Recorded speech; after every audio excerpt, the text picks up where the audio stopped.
pemimpin Korea Utara Kim Jong-un menegaskan komitmennya untuk mendukung Rusia. Dalam pertemuan dengan Presiden Vladimir Putin di Beijing, Kim mengatakan siap memberikan segalanya untuk membantu Moskwa menghadapi kesulitan.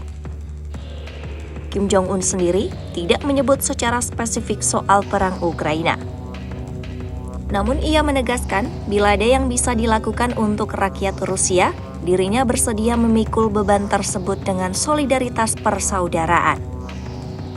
Pertemuan keduanya digelar di Wisma Tamu Negara Tiaoyutai setelah keduanya menghadiri parade militer besar memperingati 80 tahun berakhirnya Perang Dunia II.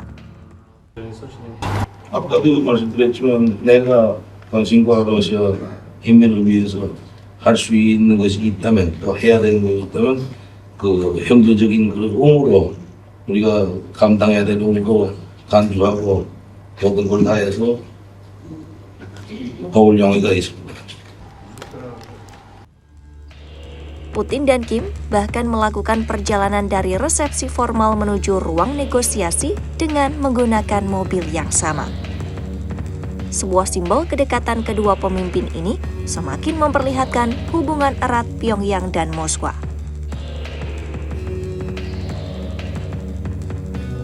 Dalam pernyataannya, Putin memuji pasukan Korea Utara yang disebutnya bertempur gagah berani bersama pasukan Rusia.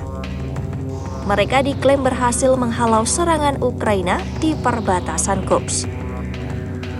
Menurut penilaian otoritas Korea Selatan, sejak tahun lalu, Korea Utara sudah mengirim sekitar 15.000 tentara ke Rusia. Selain personel, Pyongyang juga memasok peralatan militer dalam jumlah besar, termasuk rudal balistik dan artileri. Kehadiran Kim di Beijing juga menjadi sorotan tersendiri. Ini adalah pertama kalinya ia menghadiri acara multilateral besar sejak 14 tahun berkuasa. Momen ini juga menjadi ajang langka saat Kim Jong-un, Vladimir Putin, dan Xi Jinping berada di satu forum yang sama. Pengamat menilai kemungkinan ada agenda bilateral antara Kim dan Xi, bahkan potensi pertemuan trilateral tertutup dengan Putin. Meski belum ada konfirmasi resmi, pertemuan tersebut berpotensi memperkuat poros Beijing, Moskwa, dan Pyongyang di tengah meningkatnya ketegangan dengan Barat.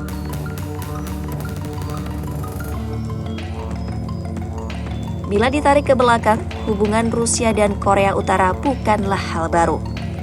Pyongyang secara historis mendapat dukungan Moskwa sejak era Uni Soviet, baik dalam aspek militer, ekonomi, maupun diplomasi. Kini, dukungan itu muncul kembali dalam konteks perang Rusia-Ukraina.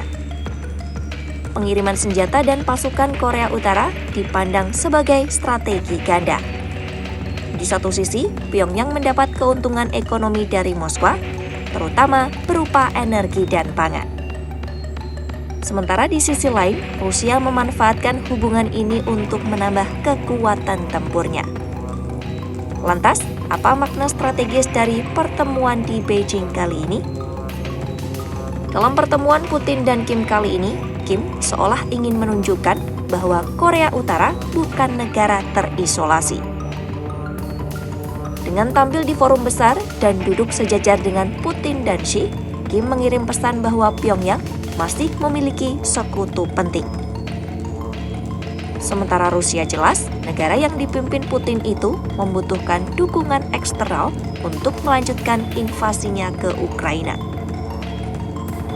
Meski tidak sebesar Cina, dukungan Korea Utara tetap memberi keuntungan praktis di medan perang. Sedangkan bagi Beijing, kehadiran Kim Jong-un memberikan citra bahwa Cina mampu merangkul sekutunya di Asia Timur dan memainkan peran kunci di tengah pusaran geopolitik global.